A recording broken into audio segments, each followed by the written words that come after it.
हमारी माएँ हमारे लिए छठ व्रत करती हैं, तो क्या आपने कभी सुना है माओ को ये मांगते हुए कि छठी मैया इस साल मैं छठ कर रही हूँ, मुझे ये दे दीजिए, मुझे वो दे दीजिए।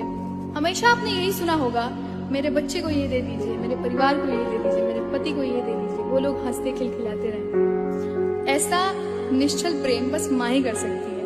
वो क्या कहते हैं उसको, अनकंडीशनल लव। तो उसी अनकंडीशनल लव के लिए मैंने एक गीत लिखा है माँ के लिए।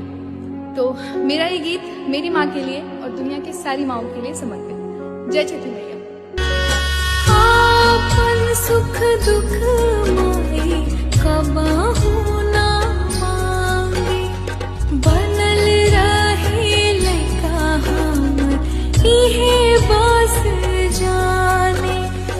माई के पुन पर तप से हमनी के भाग जिया, हमनी के